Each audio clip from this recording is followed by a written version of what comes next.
Olá pessoal, meu nome é Josiane Minardi, sou advogada tributarista, atuante nessa área há mais de 20 anos, também sou professora dessa disciplina há mais de 15 anos, e estarei com vocês nessa aula de prática de sucessões para falar sobre a questão tributária, em especial sobre dois tributos, que são o ITCMD, Imposto Transmissão Causa Mortes ou Doação de quaisquer bens ou direitos, e o ITBI, Imposto sobre a Transmissão de Bens Imóveis por Título Oneroso. Bom, para que você compreenda toda essa sistemática de tributação nas sucessões, é necessário você compreender a questão da lei sobre cada um desses impostos. Isso porque, frente a um caso concreto, você tem que analisar se o seu caso realmente está de acordo com a previsão legal. Pois, se depender só do fisco, ele sempre vai entender que é exigível o tributo. Mas você, então, na defesa do seu cliente, tem que dizer se aquilo é ou não uma das hipóteses de incidência do imposto que está sendo exigido.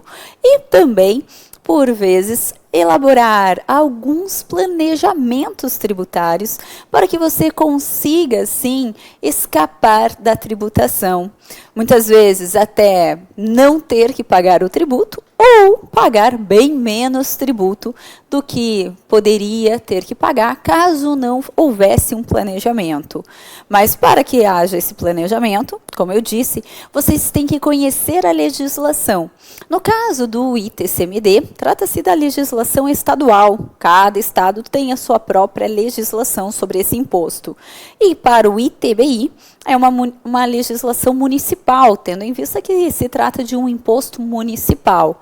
Então, você sempre deve verificar a legislação do local em que você for trabalhar, em que estiver sendo apurado as situações.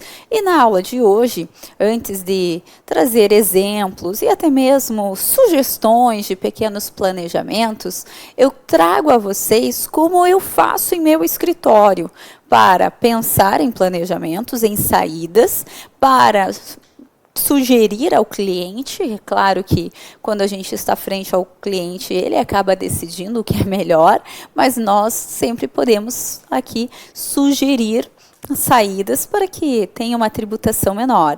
Então, eu digo a vocês que tudo tem sua base no direito tributário na Constituição Federal. E que, mesmo você olhando para a legislação do seu estado, no caso do ITCMD, ou do seu município, no caso do ITBI, às vezes a legislação ela não é compatível com a Constituição Federal. Então, nós temos dois trabalhos, na verdade, nós enquanto tributaristas. O primeiro é avaliar se a legislação local ela está realmente em conformidade com a Constituição Federal.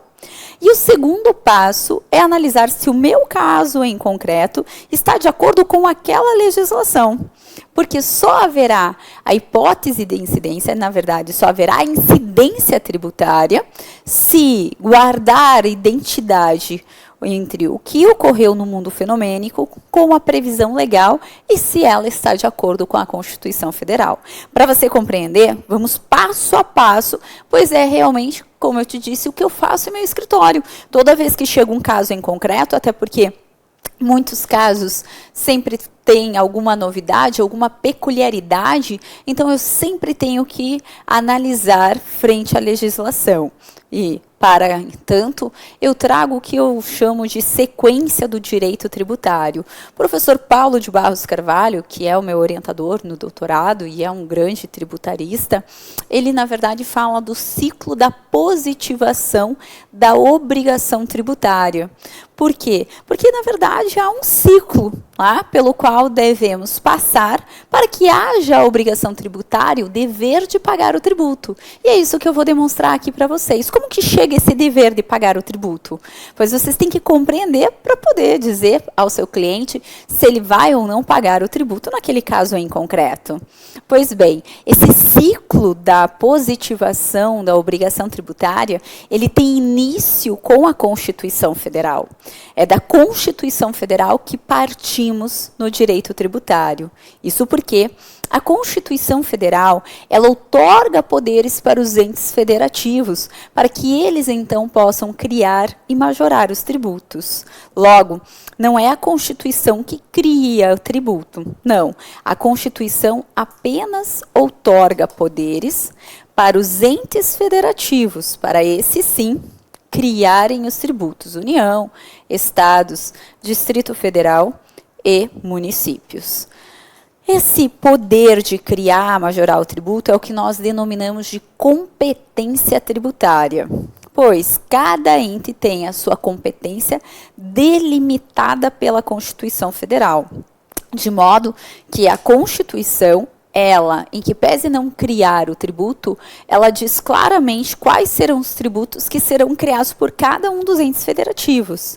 E essa competência tributária, ela tem como uma das principais características ser ela indelegável. De modo que o que a Constituição Federal disse que compete à União, somente a União e mais ninguém poderá criar aquele tributo. A exemplo do IGF. O artigo 153, inciso 7 da nossa Constituição Federal, diz que cabe à União criar o IGF, Imposto sobre Grandes Fortunas. Até hoje, a União não criou esse imposto. Não pense que você não paga esse imposto porque ainda não tem grandes fortunas. Não, você só não paga esse imposto porque a União até hoje não criou ele. Mas o fato da União não ter criado até hoje esse imposto permitiria então aos estados ou Distrito Federal, município, criar o IGF? E a resposta é não, definitivamente não. Não por quê? Porque a Constituição Federal disse, compete à União criar o IGF. Então esse é o primeiro também ponto que devemos compreender da Constituição Federal, uma vez que é dali que parte toda a nossa sequência do direito tributário.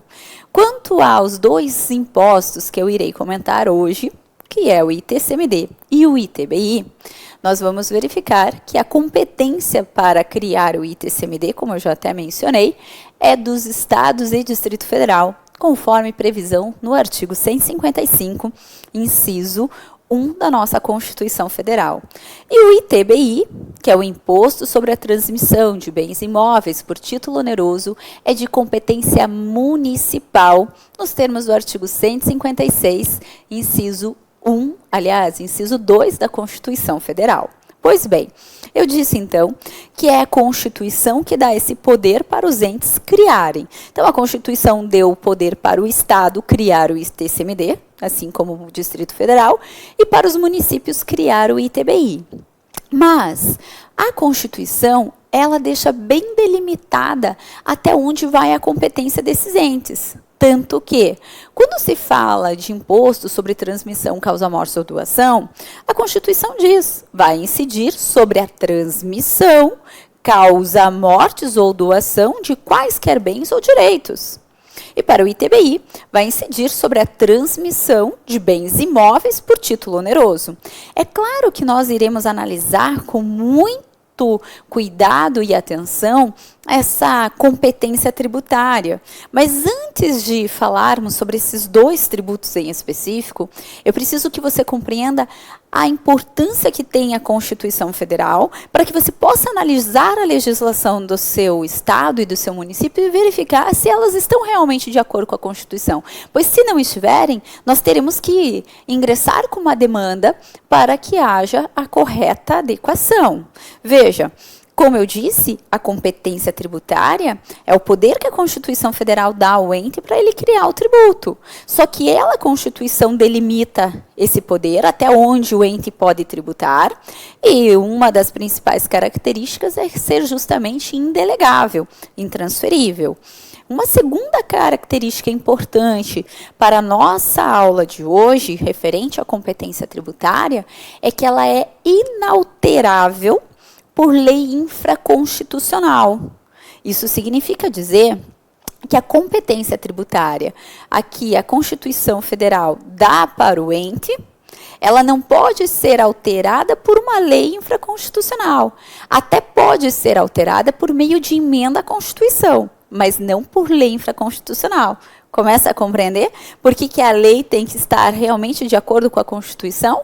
Pois ela não vai poder alterar a competência que lhe atribuída.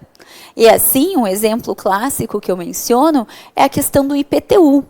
O IPTU, previsto no artigo 156, inciso 1 da Constituição Federal, é um imposto que incide sobre a propriedade de imóvel urbano. A Constituição é clara nesse ponto. Incidirá o IPTU sobre a propriedade de um imóvel urbano. Quando eu vou lá para o artigo 32 do Código Tributário Nacional, determina que o que faz incidir o IPTU é a propriedade ou posse ou domínio útil de um imóvel urbano. O artigo 32 do CTN, ele acaba, digamos que, ampliando a hipótese de incidência do IPTU, pois enquanto a Constituição Federal determina que só vai pagar o IPTU quem é proprietário de um imóvel urbano, o CTN diz, não é só proprietário que vai pagar o IPTU, não. Pode ser o proprietário, pode ser o possuidor, assim como o detentor de domínio útil. Ora, você sabe mais do que qualquer pessoa que propriedade é diferente de posse ou domínio útil. A propriedade é ter todos os poderes lá do artigo 1228 do Código Civil, ter os direitos de gozar de um bem, reaver, usar e dispor do bem. Enquanto quem tem a posse só tem um desses poderes. Então, o CTN ali acabou falando mais do que a Constituição. Mas por quê? Porque na época em que o CTN foi promulgado, em 1966, a Constituição que estava vigente dizia exatamente isso, que o IPTU incidiria sobre a propriedade, sobre a posse e o domínio útil de um imóvel. Então, assim foi promulgado o CTN. Com a Constituição de 88, mudou. Para dizer não. Agora, quem vai pagar o IPTU é o proprietário. O possuidor não tem que pagar o IPTU. Então, o proprietário e aquele que detém o domínio útil são contribuintes de IPTU. Ok. Mas e aí? Como é que ficou esse artigo 32 do CTN? Ele foi recepcionado pelo nosso ordenamento jurídico e como a lei infraconstitucional, ela não pode alterar a Constituição, a competência tributária, ele foi recepcionado para compreender da seguinte forma: quem deve recolher o IPTU é o proprietário e o possuidor, desde que ele tenha o animus domini, o animus de ser dono da coisa. Assim, o mero possuidor não tem que recolher IPTU. O mero comodatário, arrendatário, locatário não são contribuintes do IPTU, porque, como eu disse, a legislação não pode alterar a Constituição Federal. Enquanto a Constituição diz que é o proprietário, então quem vai pagar o IPTU é o proprietário ou o possuidor com animus domini e o detentor de domínio útil. Um possuidor com animus domini é um promitente comprador do imóvel que já esteja na posse. Esse sim é um possuidor com animus domini. Agora, como eu te falei, o mero locatário, arrendatário, comodatário não tem a obrigação de recolher o IPTU, porque não tem essa hipótese de incidência, não é essa competência tributária do município. Ele tem competência para arrecadar um imposto sobre a propriedade e não sobre a mera posse de um imóvel urbano. Certo?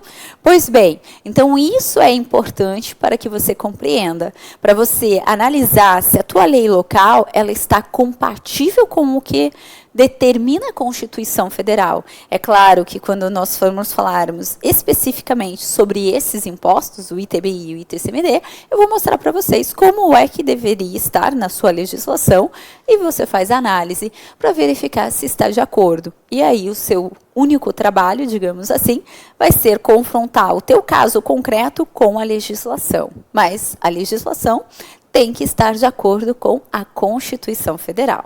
Pois bem, então a Constituição dá competência tributária para os entes. Ela é uma competência inalterável, então não pode o município querer cobrar o ITCMD, porque é de competência do Estado, e nem vice-versa, o Estado querer cobrar o ITBI, porque é de competência municipal, e principalmente analisar que essa competência prevista, criada pela Constituição, ela é inalterável por lei infraconstitucional. E também cuidado porque o Supremo Tribunal Federal, ao julgar alguns casos, já tem feito uma interpretação um pouco equivocada a respeito da competência tributária. Um dos casos é justamente esse do IPTU, que eu te falei, que a compreensão é de que quem vai pagar o IPTU é o proprietário ou detentor de domínio útil e possuidor com animus domini, mas em 2017 o Supremo proferiu uma decisão para dizer que um usuário de bem público teria que recolher o IPTU porque é possuidor daquele bem público. Eu, particularmente, achei um absurdo essa conclusão do Supremo, porque ele deu uma conclusão que muitos esperavam, que realmente deveria ser recolhido o IPTU daquele imóvel público, mas que está na posse de um particular, mas, em minha opinião, não seria aquele particular que deveria pagar.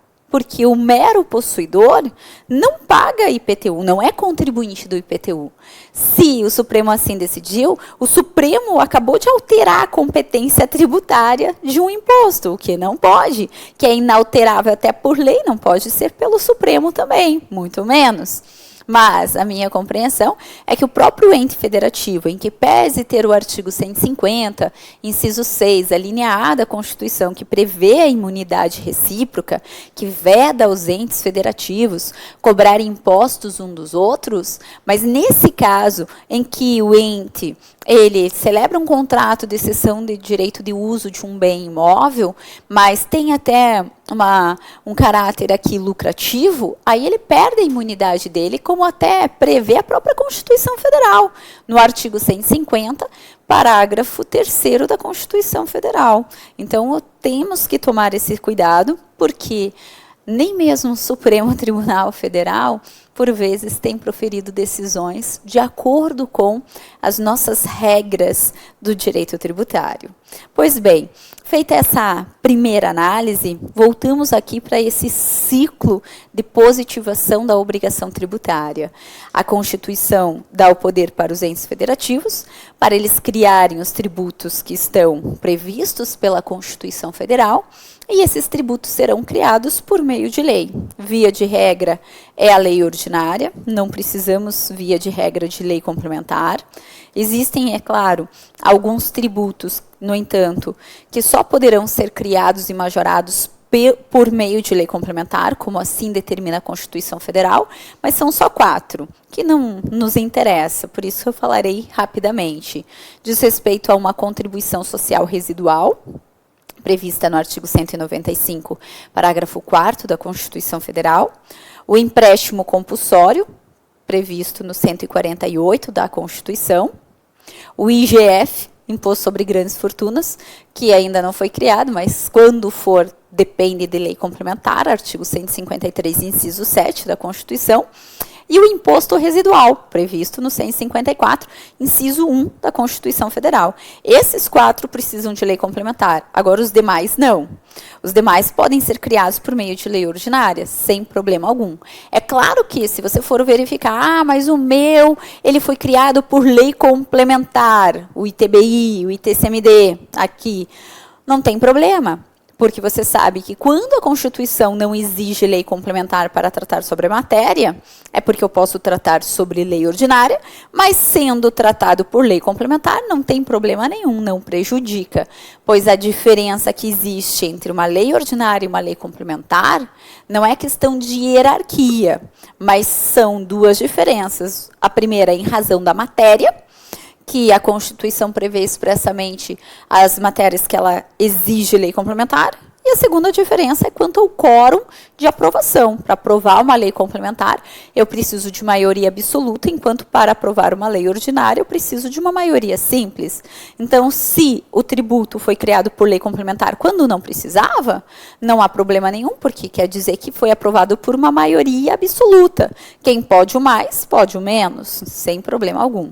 E ainda a Constituição Federal também prevê, no artigo 62, parágrafo 2º, que uma medida provisória pode criar um tributo. Pois bem, o fato é que A lei ou medida provisória, quando for criar esse tributo, ela deve descrever exatamente tudo que deve acontecer no mundo fenomênico para que então surja a obrigação tributária, esse dever de pagar o tributo. Nós dizemos, seguindo a corrente do professor Paulo de Barros Carvalho, que a lei vai ter, então, que descrever a chamada regra matriz de incidência tributária.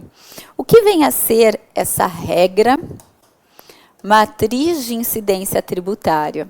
Ela é composta por 5 critérios, que o legislador vai descrevê-los, e nós, frente ao caso concreto, agora você começa já a perceber a importância, frente ao caso concreto, eu tenho que analisar se o meu caso concreto preenche esses 5 critérios, que eu já vou te falar quais são, pois somente preenchidos 5 critérios é que eu poderei falar que haverá incidência tributária.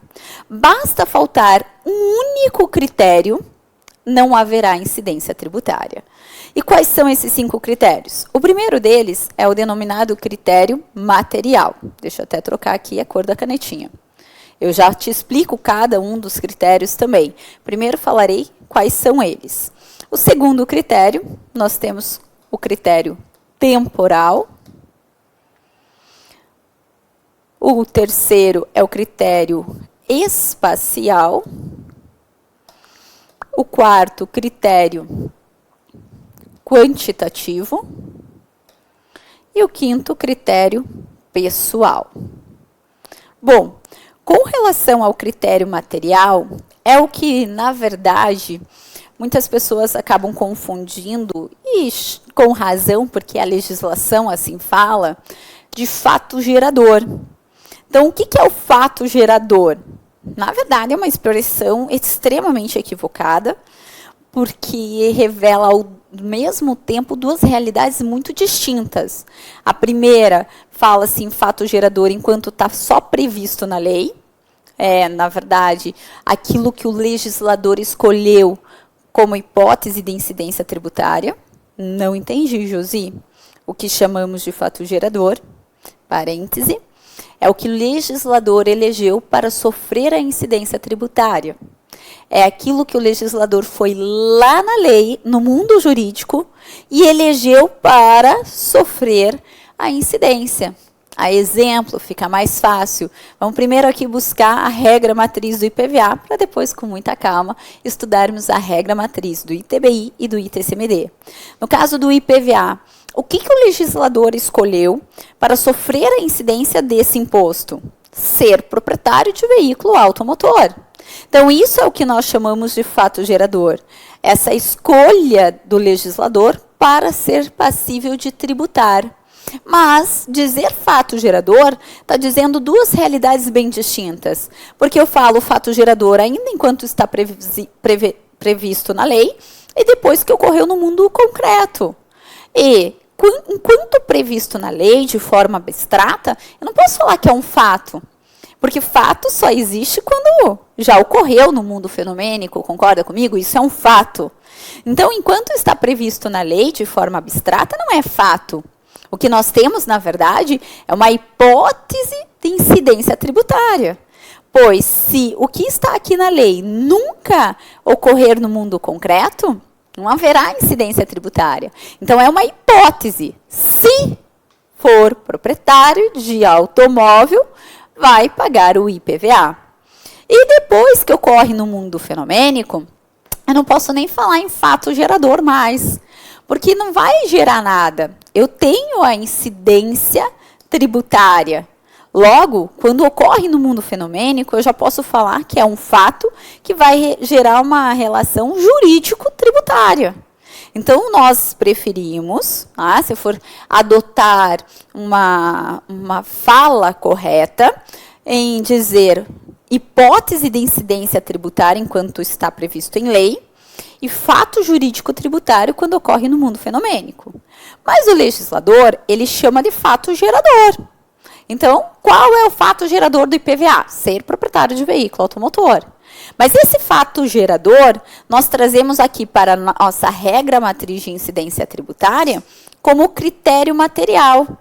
O critério material é, portanto, a conduta eleita pelo legislador como sendo passível de sofrer a incidência tributária. Então, eu vou olhar para a lei, a primeira vez que eu vou ler aquela lei, eu vou olhar para aquela lei e vou verificar, primeiro, qual é o critério material? O que o legislador escolheu para ser passível de tributação? Ah, ser proprietário de veículo automotor. Esse é o critério material. E que muitos doutrinadores, e que eu parto também dessa premissa, até para facilitar o meu estudo, que esse critério material chega a ser o núcleo dessa regra matriz de incidência tributária. Porque depois eu vou verificar se base de cálculo, se o critério espacial está relacionado a esse critério material. Pois se não estiver, aquela legislação está falha. E lembra que eu te falei? Podemos encontrar, talvez, dois problemas pela frente. A legislação local estar falha, não estar de acordo com a Constituição Federal, ou ainda que esteja em perfeita harmonia, não ser o caso concreto. O meu caso em concreto não está com identidade com o que está previsto na lei, então não há que se falar em incidência do tributo. Por isso que eu tenho que conhecer. Eu posso ainda dizer que esse critério material, que é a nossa busca pela conduta eleita para ser objeto de tributação, ele sempre estará representado por um verbo mais um complemento. Então, você pode sempre buscar aí o verbo. No caso do IPVA, você já percebeu. O verbo ser, complemento. Proprietário de veículo automotor. Se eu pegar lá o caso do imposto de renda, verbo auferir, complemento, renda e proventos de qualquer natureza. E claro que nós faremos isso com o ITCMD e com o ITBI. Eu vou procurar o verbo e o complemento e vou ver que foi a conduta eleita e direi então que é o critério material. Coloco no núcleo e depois vejo todos os outros critérios se estão adequados a esse meu critério material. Porque também esse critério material, ele está, na verdade, subordinado a esses dois critérios aqui, critério temporal e o critério espacial. Por quê? Porque eu preciso saber, para que haja tributação, qual é o espaço e o tempo eleito para que seja considerado aquela conduta passível de tributação. Quanto ao critério temporal, então, o que nós dizemos que o critério temporal é o tempo eleito pelo legislador como que ele considera ocorrido o fato gerador. O legislador é que vai escolher quando que ele considera ocorrido o fato gerador. Perceba que eu já estou falando fato gerador porque a lei fala em fato gerador.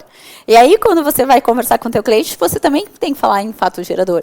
Mas eu estou conversando aqui entre nós, advogados, e estou te explicando. Tenho que te trazer essa diferença, mas já caímos no popular, no fato gerador.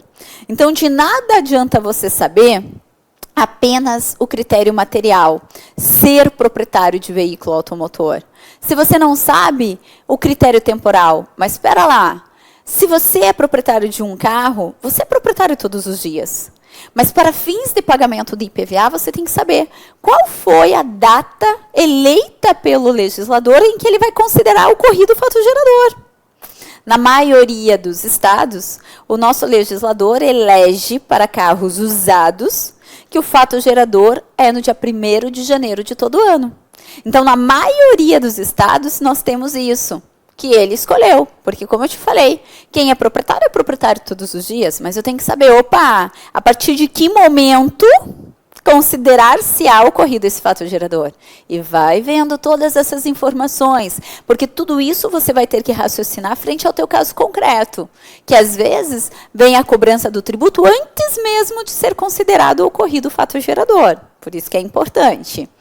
Quanto ao critério espacial, é o local eleito pelo legislador em que ele considera ocorrido o fato gerador. Então, eu tenho que saber qual é o local eleito pelo legislador em que ele considerará ocorrido o fato gerador. Isso porque, muitas vezes, eu tenho bens em outras cidades, em outros estados, e quando houve essa transmissão de bens, essa sucessão, eu tenho que saber, opa, mas para onde eu vou pagar? Porque cada local tem a sua legislação. Então, eu tenho que analisar esse critério espacial, o local eleito pelo legislador em que ele considera ocorrido o fato gerador. Com relação ao critério quantitativo, o que nós temos? O nome já revela muita coisa, tá? Quanto eu tenho que pagar de tributo. O critério quantitativo, no entanto, ele só é analisado frente a duas dimensões, que são a base de cálculo e a alíquota.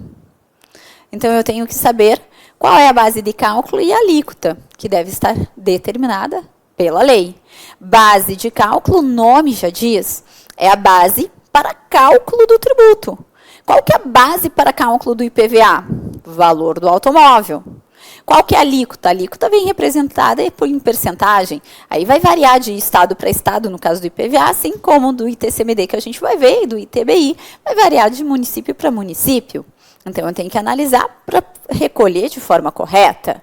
E, por fim, temos o critério pessoal, que trata sobre os sujeitos da relação jurídico-tributária, que são eles, o sujeito ativo e o sujeito passivo.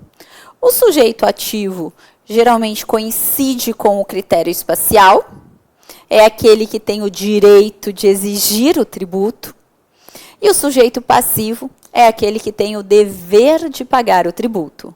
Mas quanto ao critério pessoal, vamos falar mais um pouquinho, até porque muito nos interessa, e eu te convido, portanto, lá para o nosso segundo bloco. Não saia daí.